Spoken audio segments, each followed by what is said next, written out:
Oh my God.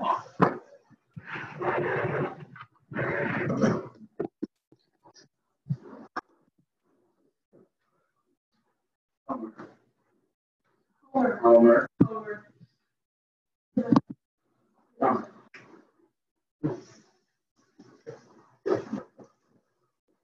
Hello, everyone.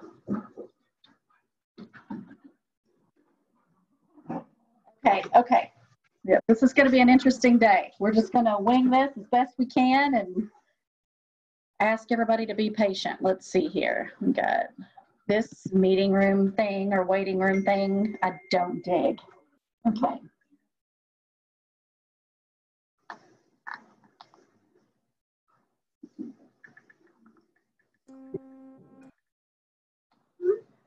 Hey, Kim.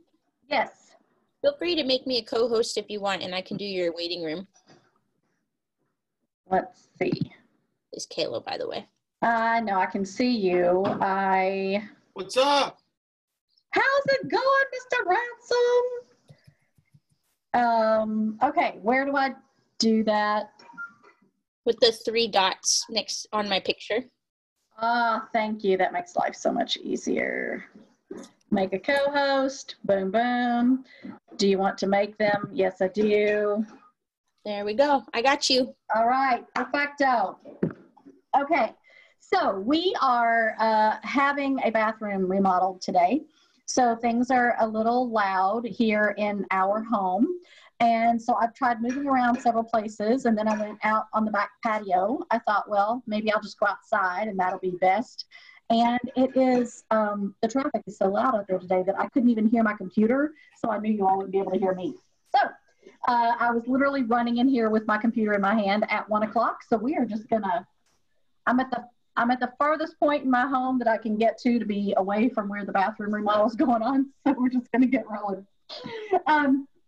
Okay, so last week was an amazing week as far as value and things that were available out there. So on Monday, I was able to be on a call with John Maxwell. And then, so we had John Maxwell on Monday, Mo Anderson on Wednesday, and Diana Kokoska on Thursday. So we have a lot of content, a lot of things to share. And for those of you who are on this Zoom who are not with Keller Williams, I think John Maxwell, most people know who he is, whether you're with KW or not.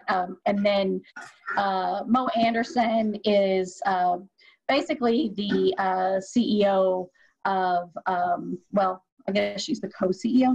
Does anybody know what her official title is now? She was, anyway, she's one of the top people in the company, and she's really big on culture. And then Diana Kokoska is actually the person who headed up MAPS coaching and wrote BOLD, the big training program. So lots of value to share with you all from those folks. So let's just get rolling. So it's so good to see everybody's faces. I mean, it'll be so much better when it's not like weird and on a computer and we can actually see each other, but it's really good to see you all. So John Maxwell said, what you focus on expands. Does that sound familiar? He and Diana worked a lot together. So what you focus on expands. And he said, COVID is actually just a distraction. And we're blindsided. And there's a lot of uncertainty. And I think that in the beginning, there was a tremendous amount of uncertainty. And I think that as time has progressed and we have all made adjustments, I don't know about you all. I don't feel as uncertain. What are your thoughts? Somebody unmute themselves. And this is going to be interactive today, so I just need you all to be prepared for that. I'm ready to get back to work. Like, okay, so for reals. We have to get back to work. Okay, and some people haven't even stopped, right? Some of y'all are still just like rolling, right? Yeah, Joe Jackson is. I know Taylor is. I know, funny story, I just have to share this with you all.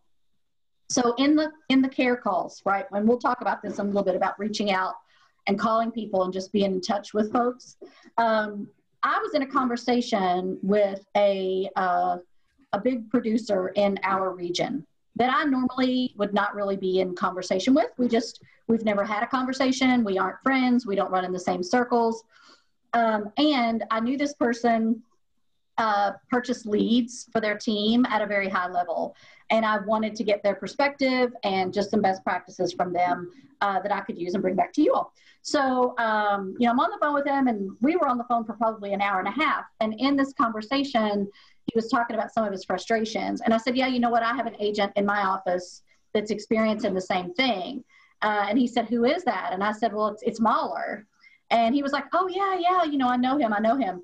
The next day, this agent was on a call with Gary Keller. And during that call with Gary Keller, he proceeds to talk about how Jeff has the same frustrations that he had. And Thursday morning, and that was on Wednesday, and on Thursday morning, we're in our huddle for leadership, and I get a text from this agent that says, Gary would like to speak with Jeff today.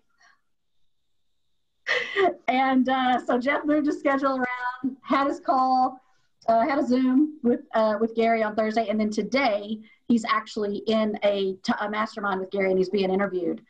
So that's where he is right now. So that's why he's not on this call. And my point is, all of that came from me just having a conversation with someone that I normally wouldn't have a conversation with. Because like Susan said, it's getting to work, staying at work, keeping focused. What do I have to do? And if I'm not sitting down right now talking to people about coming to this company, or I'm not having a one-on-one with one of you all, I'm on the phone with somebody. I'm on a Zoom with somebody. I'm figuring something out that's going to help my people move forward. So what are you all doing? What are some other things? So Susan, when you say, I know I got to get my butt back to work, what does that mean? It has meant calling people and being diligent. Last week I did not do that. I had some other things that I needed to take care of. That's the beauty of our business. They were actually, it's something that, I would share personally, just not publicly. But it has meant just having more conversations and being more strategic in documenting them and following up. And so over the weekend, I spent time going through and backing up all of my loops and all of my emails so that I can be completely in DocuSign. And that was it was very cathartic, because it was like, oh yeah, I haven't talked to them. Oh yeah, how are they doing? Oh yeah, their home warranty is about to expire. So it's been just diligent doubling down the lead generation efforts and being creative about it. That's a great one. Your home warranty is about to expire. That's phenomenal. That is phenomenal. Anybody else? Kim, I've just been talking with my heavy investors to see where they're at as far as getting their rents, what they think May's going to be like. Would they buy an opportunity if I took it to them? And most said yes. I'll tell you, the market's still moving strongly. I listed two kind of beat up 2 units down in Wyland Park, which is a very hot area. And I have probably gotten 50 inquiries from realtors and investors. In fact, I'm leaving here shortly because we're going to have an open house. We'll probably have 40 people through looking at this property. So I think half of our competition is sitting there saying, I'm going to wait till this is over.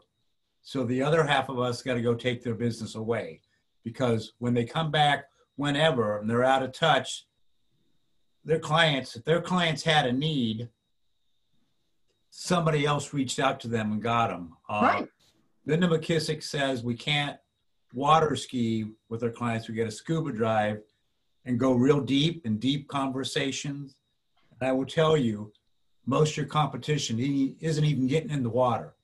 No, you're exactly right. And that's the whole point of us telling some story, right? We have some story in our head of what the market is or is not right now. And I mean, it's moving. Like, things are happening. People have to move. They don't have a choice. We've had this conversation. I'm one of them. Sarah's on here. You can just wave. Sarah's going to be the listing agent for my house. So could everybody please say a prayer for Sarah and sing? she gets the opportunity to work with me. Just pray hard and send her good vibes. But yeah, people have to move. Things are happening. So exactly what Joe said, 40 plus inquiries, that's nuts. So people are still thinking real estate, right? Like, it still goes on and moves on. which leads us into traction. He said, you have to, there's a difference between traction and distraction. And John, in a lot of the leadership meetings, we break words apart and what they mean and the meanings that we've attached to them based on our experiences and our lives. And he goes pretty deep, but he says, traction is moving forward. When you're moving forward, you have traction. And distraction means moving away from. So when you're distracted, you're actually moving away from the things that you need to be doing. And I'm telling you, I taught the women's lesson at church yesterday. And for me, COVID has really helped me to regain my focus on what really matters and to realize how very much I had been distracted from things that what really mattered or what my real goal was or what I really wanted to do. And so just knowing the difference between having traction and distraction and what those are. He said, pick a rabbit. You got to focus on one thing, pick a rabbit. And it was so funny. Taylor, I watched your video that you sent me last night. They're doing the regional tech lady, Shannon, and I know several of us have met together with her. She's just putting together some little interviews and videos of folks that she has met with and kind of what they're doing, what their direction is. And she just talked about your team today, Taylor, and what you all were doing and the progress that you were making on that. And it's just taking this time, if you're not with clients, to figure out who you are and what you're doing.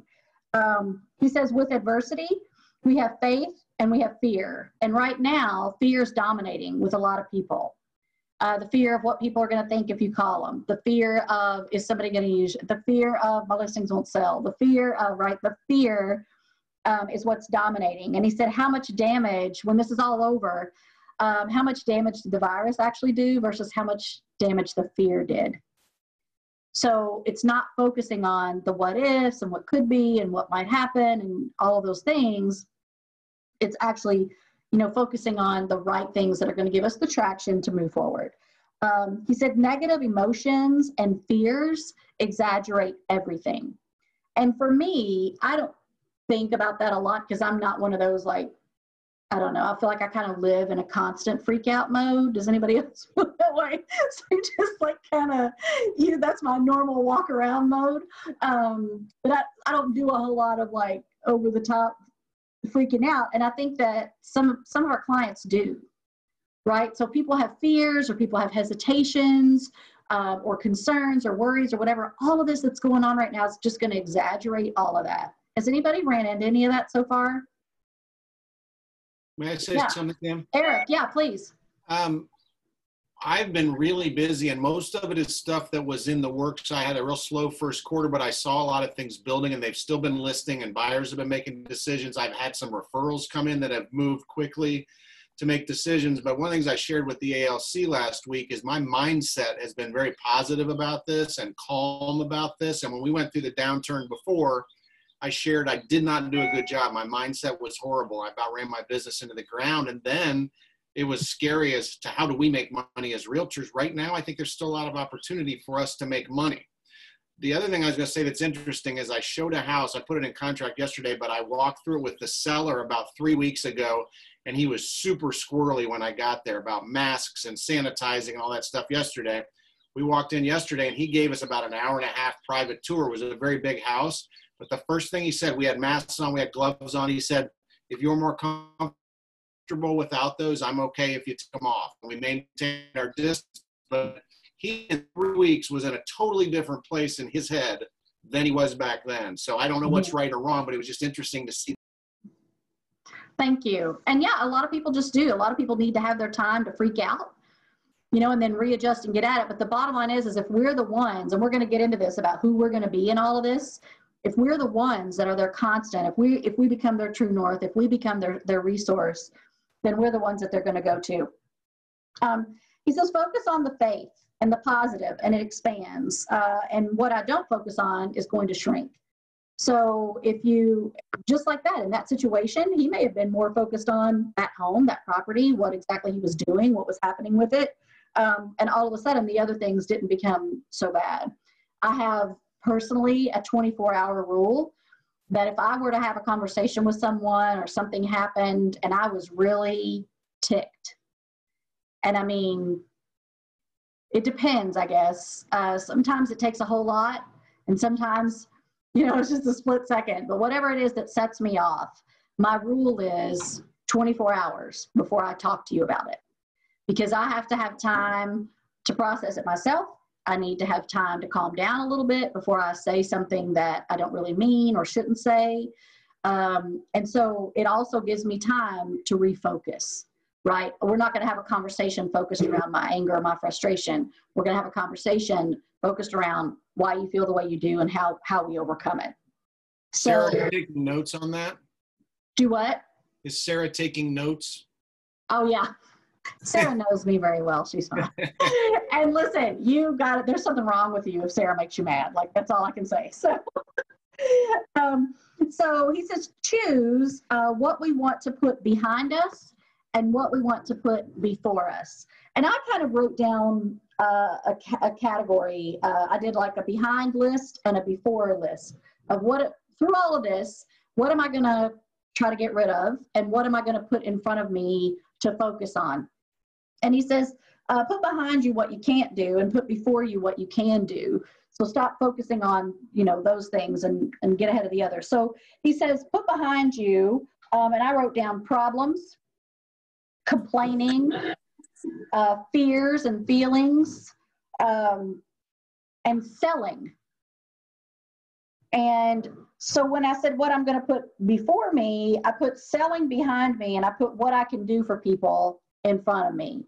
So when you're having those conversations and you're calling people, it's not about when are they going to sell or who do you know that wants to sell. It's what can I do to help you? So I'm going to put the selling behind me, and I'm going to put what I can do for people in front of me, right? And if it's even about coming to this company, I'm not going to I just want to put behind me having conversations about, oh, you need to be with Keller Williams and nowhere else, because that's not even it. It's what can I do for them and how can I help them? And if they're here, I know what I can do for them, right? So it's just changing that up. I'm not telling you all, don't sell houses. I swear to God, if somebody says that, I'm going to just throat punch you. I'm going to be like, well, Kim said, no. And so I said, put behind me problems and put before me opportunities. Stop seeing things as, this is an issue or this is an obstacle. I'm just going to start looking at it as an opportunity. And when I said put behind me complaining, put before me gratitude. So Jody, I would never throat punch you. I love you. There's a few of you on here I would throat punch. It's fine. So put behind me complaining and put before me gratitude. And so when I do that in the mornings, I try to do 4 gratitudes. I don't know why 4. It's just a number. And so when I just sit down and think about what I'm thankful for, it makes it really difficult to complain, right? If I just focus on what's positive and gratitude. And then when I said put fears and feelings behind me, the thing I would put before me would be values.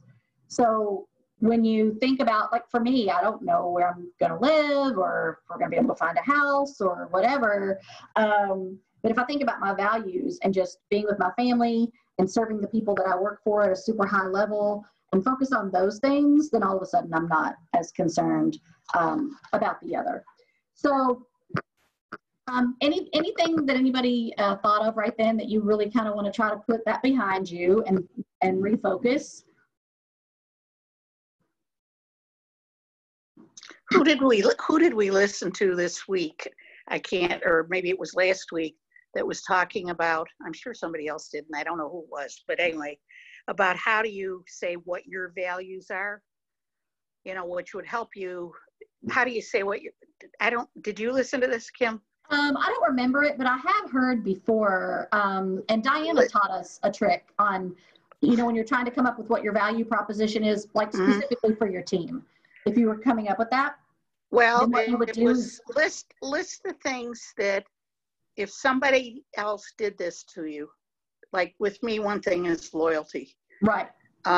If they were not loyal to me, and I don't mean loyal, I mean just, loyal. Oh, have your back. I wouldn't feel good about them. And right. So I feel I am loyal. Most of the time. But how do I say that to somebody, and how do I put that into my calls which right now I went back on my database, which is 6,000 people. Wow. And I went through and I said, who have I missed? Who have I missed that I really like? And I came up with so many people. One I talked to this morning, and then I remembered their daughter, and then I remembered her sister. So, I mean, it takes forever. Yeah. But they are so appreciative. And I haven't said a word about real estate. They all have. But they are so appreciative that I've gained a much better attitude about what I do. And it makes you feel good when you make others feel good. Now, so anyway, you got to think about what your values are and go with those. And that's awesome. That's it makes it easier or that's better great. Or more meaningful. Oh. Well, and then it also goes into, and I know I'm all over the place, but Jason Abrams says, be the mayor. So I'm kind of lumping people into groups of similarities.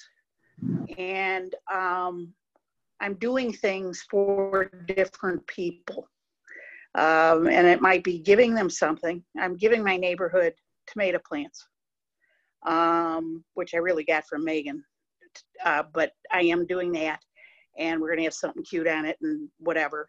And I'm organizing something to do with another group, whether it be virtual or otherwise.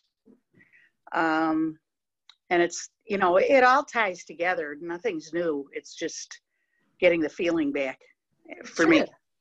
And just kind of re-energizing yourself about why you do what you do.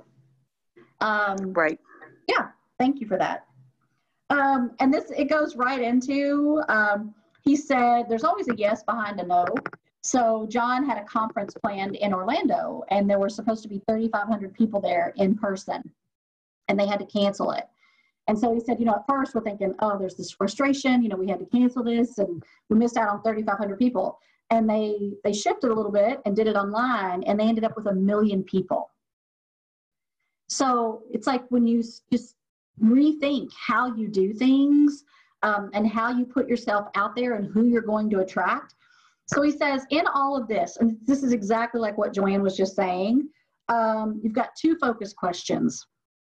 The first one is, what do you want others to say or think about you?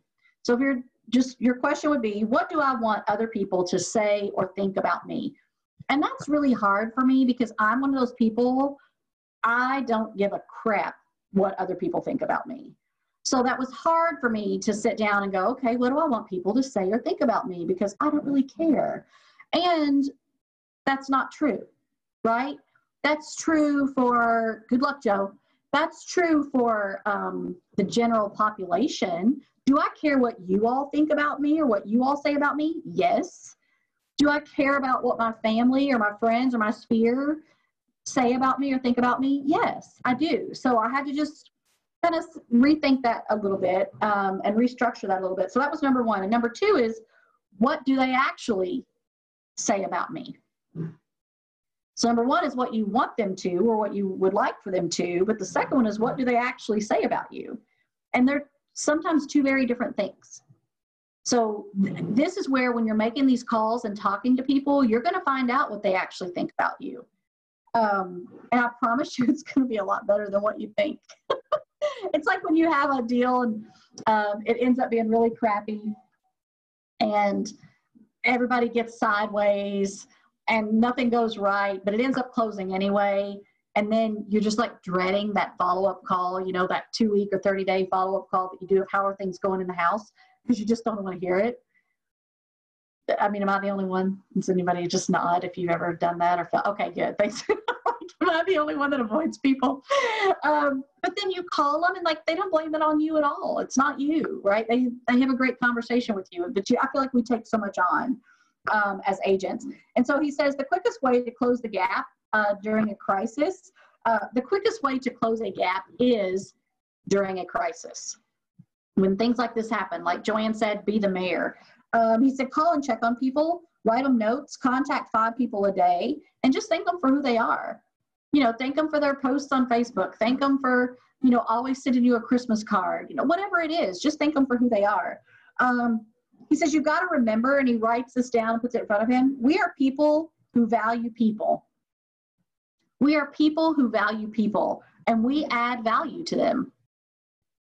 And I feel this way with our leadership team. I feel this way with our investor group. We value people. And for me, when Joanne says loyalty, I had to break down loyalty for my coach, because I said, I need to know that someone has my back, right? I don't need you to have my back very often.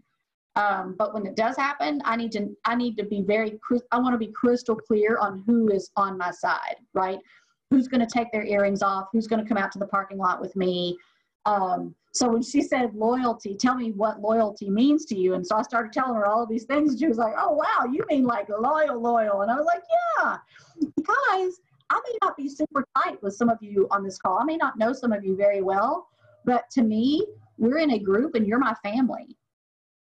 Like, that's just how it is. So if somebody needs something or somebody has an issue or a problem, I want to be there to help you solve it. Like, that's just what we do. We're a little tribe. So he says, do you want fans or do you want friends? And I had to think about that for a minute, because I think I sometimes tend to categorize those in the same area or in the same category, to be redundant. Because you assume sometimes that your friends are your fans. And I think that in these calls and having contacts and getting information out to people, you're going to find out very quickly that it's, I think, fairly easy to create fans. Right? For me, it's like when you go to a restaurant and it's just phenomenal service, or the best is when you go into a restaurant that you've gone to several times and they know your order. You know, that to me, that I'm a raving fan of that place. And it's because they met a need of mine. They made me feel important. They made me feel heard. And I think that when we do that for our clients, it's the same thing. So when you're writing out your lists of what you're going to do or what you want to do, or how you see your business looking in the future, he says, instead of writing can I, just change it to how can I. So stop questioning whether you can actually do something or not, and just stick the word how in front of it and figure out how you're going to make it happen, right? It goes back to that 3,500 people canceling. Well, how can I still have this conference? So we'll do it online, and now we have 1 million people. So I think that this is going to end up being a really good thing for a lot of us. We just have to wrap our brains around it. He says, everything worthwhile is uphill. And he would always do that uphill habits thing. We have uphill dreams, and then he would put his hand down here and say, but we have downhill habits. And so uphill, everything worthwhile is uphill. And he said, just a normal day when you get out of bed, that is uphill, right? The things that we encounter regularly every single day, there's lots of uphill. And in a crisis, the hill gets higher and steeper. And so we just have to visualize that right now and think of how much harder we have to climb. You know, how much more chalk you've got to put on your fingers, what holes are you going to find for your feet. You just got to get creative about how you place yourself. He says, this is a great chance for all of us to get better. Put behind you who you were and put before you who you could be. And you all, just think about this with me for a second. When you follow certain people on social media, people that you know, let's go there, okay? People that you know, and you follow them on social media. I know for sure in Lexington, there are agents that have this amazing social media presence, and I know them on a personal level, and they are a hot mess. Like, they are a mess. They are nothing that story online is telling, and people fall for it. So that's always been a challenge for me, because I have a need to be authentic. I'm not comfortable with feeling like I'm putting something out there that I'm not. So the whole social media thing has always been difficult for me to wrap my brain around, because I want to be true to who I am. But I'm just saying, when you talk about putting behind you who you were and putting before you who you could be, it's just something you need to think about. In this crisis, you're going to find out why you want to lead.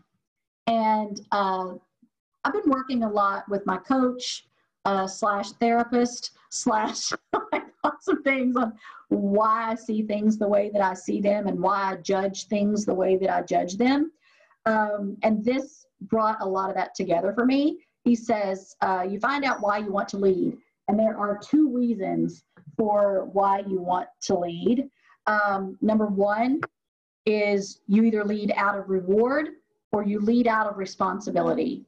And if you lead out of reward, that's the type of leader that puts themselves first. And if you lead out of responsibility, that's the type of leader that puts other people first. I'm definitely a 2 person, and I judge the 1 people. And that's wrong, because there is no right or wrong in how you lead. Some people do it and they do put themselves first, and that's okay. Personally, to me, it's not okay. I'm working around that. Please know I still love you if you're a number 1 person, right? I just think that for me personally, I lead out of responsibility. I want you all to have all the information that you need. I want you all to have enough business to propel you forward. I want to be able to help you to get your mindset right, to get your skill set right, to make adjustments, like whatever that is. I take that very personally, and I see it as a huge responsibility. And so when I see people that want to put themselves first, I think, well, how do you lead if you're putting yourself first? Well, you can. It's just a different form of leadership. And it's one that I don't understand and I don't get. So I'm asking you all, if you ever see me judging somebody for that, just remind me of what I said here today. Thank you for that. So there's no right or wrong. It's just really going to help you determine who you are and who you can help. I love this, and this goes with our clients, you all. Ask questions. When you're doing these care calls, ask questions. When you're in a listing appointment, ask questions. Don't just tell, right? Don't go in there just telling them what you know or telling them what's going to sell their house or telling them, right? You've got to ask questions. And he says, you have to find them before you can help them. So when you ask questions, it's finding out what they actually need before you can start to assess, right? It would be like, I know my style when I first got into real estate, and probably my first 4 years in the business. I was the doctor that just went in. I didn't listen to the symptoms. I didn't want to do any type of a physical examination on you. I was just going to walk in your house and tell you exactly what you needed to sell this home. That's what I did. I was the doctor that didn't listen and didn't try to figure out what was going on. I didn't care. Like, I didn't know when you had to leave or why you were leaving, or I just assumed you wanted to get a lot of money and sell your house fast. Boom, let me tell you what to do. Right? And that wasn't always the case. So you have to listen to them, and you have to find them before you can lead them or before you can help them. And I love that. And he said, when you stop loving people, stop leading them. And I don't know that I necessarily have ever stopped loving people, because I really do genuinely just love people. But I think that the better I got at what I did, and the more I realized why I was selling real estate. You know, in the beginning, how you'll take all those crazies and nuts and, Sarah's taking a nut now, but whatever. You know, we'll take the crazies. And now I'm at a place in my business where if I sat in on a listing appointment and I could tell that this is going to be a person that's going to be really hard for me to love, I refer them out. I just say right then, you know what? I love your home, and I think that you would probably be amazing to work with, and I just don't feel like I could really serve you at the highest level. So I'm going to pass you on to, send them somebody that you hate. No, you would never do that. You would never do that. I have to say that because this is recorded. But no, you refer them out, right? Like it's not going to serve anyone for you to be in business with someone that you don't enjoy, that you're going to have a hard time loving. So it says when you stop loving people, stop leading them. Anybody have any ahas so far, or anything that has resonated with you that you would like to share? Can I share an aha I had? Unfortunately, I've had many ahas, not ahas, ahas with you today, Kim. Ahas too. But last night, I, had ups and downs about this whole thing like everybody. And last night we watched something about the late 60s. I think they called it the day the 60s died. And it was about Kent State. And it was about all the riots that ensued. And I always remember it, but I don't remember it as much. And I wondered if we'd get through it because it was horrible. There were a lot of riots and people weren't happy and they were hurting each other and it was tribal and we got through it. And I felt better since then because we got through it. So we will get through this and, we can make it better. So that was a big lesson for me last night. Thanks. We have been on Sunday nights. We've been watching The Last Dance with the Chicago Bulls. Anybody else watching that on the First of all, we're just thrilled. It's the closest thing to sports we can get to. So, but you talk about some lessons in all of that. It was amazing how all of that went down when you're talking about the 97 Bulls and just how that whole, just how it went down, right? And it's how you show gratitude, truly understanding people, not leading out of fear. Like there are so many lessons in that. So if you go back and watch them, I'm sure you can, if you have a subscription or whatever, you can go back and watch some of the old ones, but it's been great. It's been phenomenal. And you're right, you will get through it. He says, oh my gosh, write this down. Working for something we don't care about is called stress. Working for something we don't care about is called stress. When you do care, it's called passion. Oh, so then I have to, again, let's go into therapy. Then I have to go into, okay, sometimes what I feel is stress is actually passion, right? It's actually, I care so much about this and I want so much for this to happen that I'm so passionate about it that it's coming across as stress.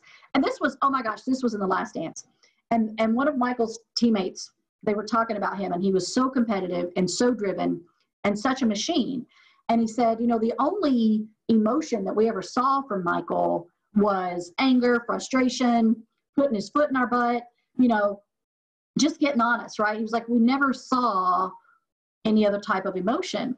And then when they won their championship in 91, they won the first one. He had been there since like 84, right? So they win their first one in like 91 and he's crying. Like he's holding this trophy and he's just sobbing uncontrollably. And his teammates were all just like, he said, we didn't even know like how to react or what to do with that because we had never seen that emotion, right? And so all of this stress that had come from being passionate about something was finally all coming out.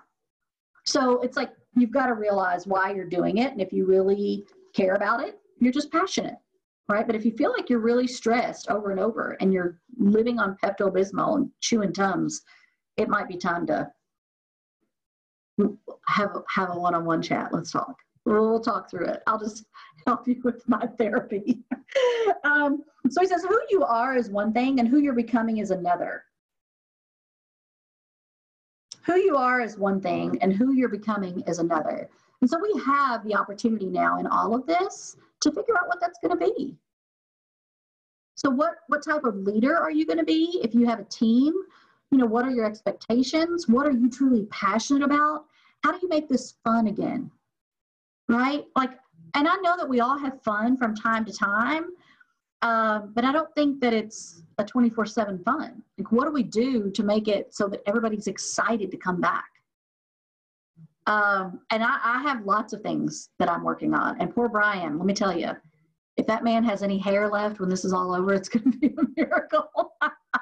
Him and Renee, every single day, it's like, oh, and this, oh, and this. And I know they're both just like, but it's true. Who you are is one thing, but who you're becoming is another. And I think we're all evolving through this.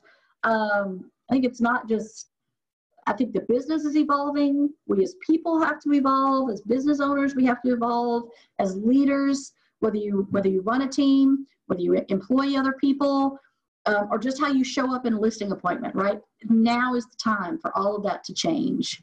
So I think it's kind of exciting. Inside a problem is the place to find opportunity. And he said, we all love being at the mountaintop. And I don't remember if this was him or if it was Diana. It may have been Diana.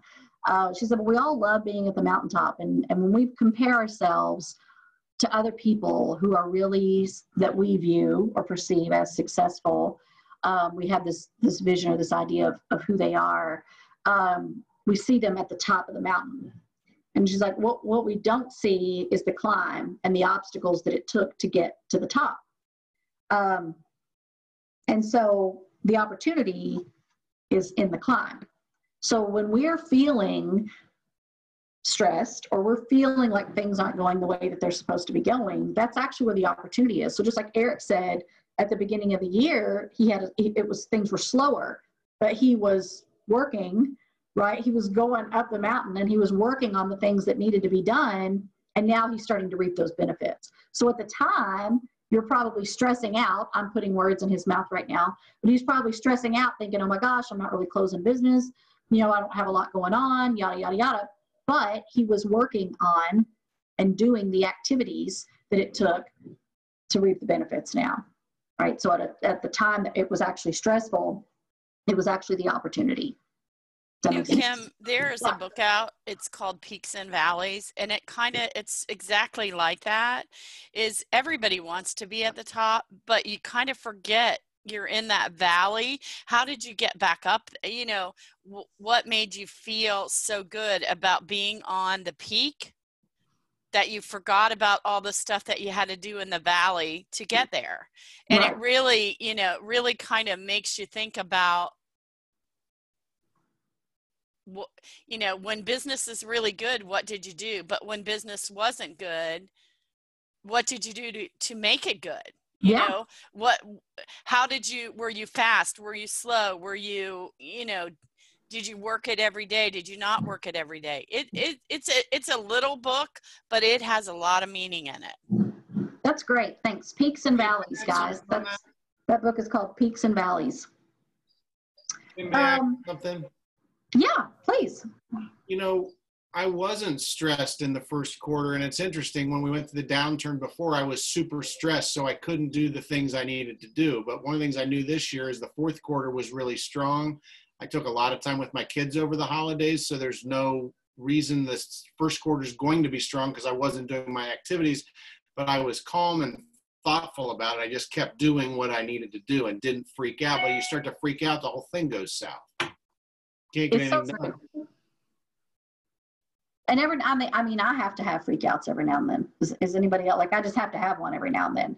And sometimes I'm just going to get in my car and drive around, have a little, I call it a come to pieces. That's what we call it in the South.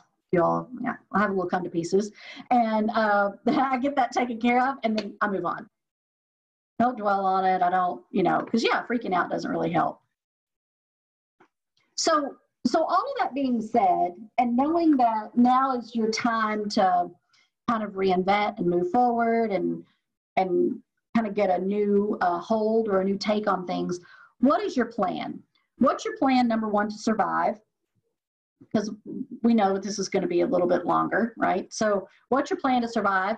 And what's your plan to thrive, right? Like, what's your plan to come out of this in a different place? Because I think we were all in a place of complacency. Sorry, that's a tongue twister. Does anybody else feel that way? I was a little complacent. I was very comfortable with how things were, what was going on, right? I was a little, and so now this is shaking things up. So what's your plan? Who wants to share something that you're going to be doing a little bit differently? Not everybody at once. All right, I'll jump in. Thank you. Good. First, our focus is reducing cost. I think that's the thing that we can control immediately. And so, as Kim mentioned, we're doing everything we can to get fully integrated into Command as fast as possible and get out of Commissions Inc., because that's $2,100 off our books immediately. The second piece of it is we are focusing our business as if 100% of our leads are coming from our SOI or our past clients. So we are touching base with all of them and doing the care call. And then, and I think that that's a really important piece. Now, that's not to say we're not focusing on the Facebook leads or Facebook ads that we're getting from Command or Commissions Inc. at this point, but I think that's got to be the gravy, right? But the focus has to be on the SOI in your database, 100%. And so one thing we're implementing is very, very detailed notes about what's going on in their world, because we have to make sure that our database likes us. That's the most important piece of that. We have to make sure that we're knowing that their kids are in soccer and we're talking to them about their kids that are in soccer or whatever it is. We have to know what's going on in their world. So those are the two things I think we're focusing on immediately, as in like 2-3 weeks ago. Another thing I thought of, we talked a lot about emotional intelligence, emotional stability in this type of environment. My coach shared with me, it's called the Kubler-Ross grief cycle. I don't know if anyone has seen this, but I printed it off and I put it by my workstation here in my office and also bedroom. But it's a cycle that people go through when there's hardship or when there's trouble or whatever it is. And I think one of the most important things, and my coach kind of shared this with me too, is he says you have to know where someone's at in that grief cycle and how to communicate with them. Because if you're just trying to automatically sell someone who's in denial, they're never going to see the sale. They're still focused on denial, and how you get through denial is through information and communication and stability. And so then it goes denial, anger, bargaining, depression, acceptance. And that's the cycle. And when you can really listen for the first 30 minutes of a conversation and try and understand where someone is in that grief cycle, you're going to be able to relate to them. You're going to be able to earn their trust much faster. And then you're going to be able to hopefully guide them through the cycle to acceptance, to when they're more comfortable moving on with their life and getting back to that sense of normalcy. So Kubler-Ross grief cycle. You should be able to find it. If yeah, it's I don't know how I'd be able to get it to you guys. I mean, I can email it. Well, what we could do is put it on the Facebook page. Yeah, I can share it to the Facebook page. That way, if you just put it on the Facebook page, then I can take it and share it with people that aren't on our Facebook page. Yeah, I have it up right here. That's awesome. And then back to the beginning, what you were saying, Taylor, about when you're calling your people. Yeah. And you're finding out what they want as far, or like soccer, whatever's going on with their family, whatever's going on in their lives. What are you doing with that information? Once you get that, what kind of notes are you taking? What action steps are you putting in place? What are you doing with that information?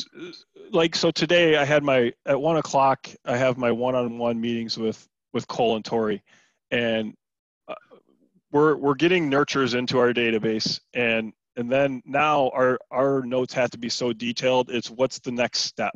And if you do not have the next step in there, or when you have that conversation, I need to know what your conversation is going to be about. And it's not like, hey, do you want to go see properties? Or, hey, here's what's happening in real estate, or whatever it is.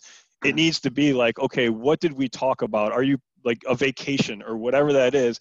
And it has to be so detailed that you can now just go into our CRM and the talking points are already in there. And so then you can continue to add to those notes as you continue to talk to people, because I'm same with you, Kim. Like, if I'm not learning about something new, if I'm not on a Zoom call, or if I'm not making lunch for my kids or something like that, I'm usually doing both. I'm making calls and I'm making lunch for my kids. Exactly. Yes. And if it's hard to be able to remember all those talking points when you're in the moment, we always think we're going to remember them because it's top of mind when you're having the conversation at that point in time.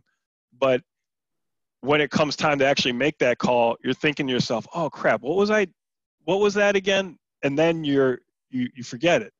But if we're making those detailed notes into our CRM, whatever it is, I think that's the key. And so right now, this is new for us somewhat as far as the level of detail. And so there's an accountability piece within the team that I'm actually getting into their CRMs right now, and I'm making sure that the notes that they put in there are that detailed to where we can have meaningful conversations with our SOI and with our leads and our people in our database. Nice. Thank you for sharing that. You're welcome. What else, you guys? what's your plan? What are you doing? What do you need help with? I think for me, as I got on the Marty Miller 66-day challenge and just making sure that I'm going along with that. He's going to do a 66-day challenge after this as well, and it's all about command. And you know, sometimes you get overwhelmed with command being so, and he breaks it out in smaller points that it doesn't make it seem so overwhelming. Right. And there's a lot of people that I think are doing that right now. I think Aaron and Patrick, are you all doing the 66-day challenge with your team? Our team is we're encouraged to start doing the 66-day challenge. And if you do, just make sure you get on the 3.0 66-day challenge, because there's That's several. what I was going to say. Holly, which one are you doing right now? 3.0. Good. Yeah.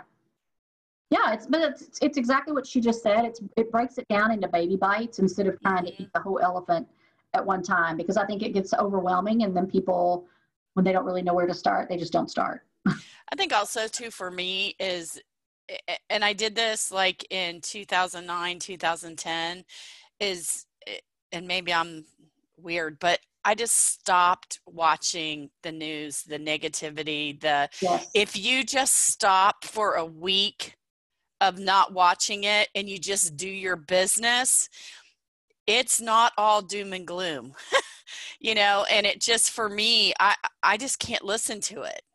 And if you just shut it off, you'll find out what's going on in the world, because everybody else will let you know. But just don't watch that stuff, and just move on with your business. It makes a huge difference for me. Sorry. No, it's great. It goes back to focus, you know, it goes back to what you're focusing on expanding. So it's just, and it's not being in denial, right? It's just choosing where you're going to put your energy. Yeah, that's great. Thank you. Anybody else? Yeah, for our team, I think what we've really been wanting to do is clean up our database along with those calls, but cleaning up our database so we can start getting everything over to command and have a transition. Our goal is really by the end of this year to be fully in command and have to get rid of top producer and those other things that we don't need to be spending money on.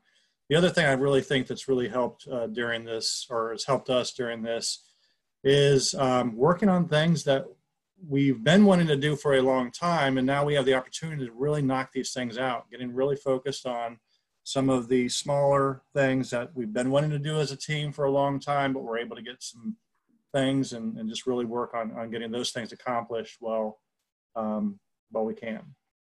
Good. Thank you all. Anybody else have anything? Any aha, action plan, Hail Mary prayer? What have you?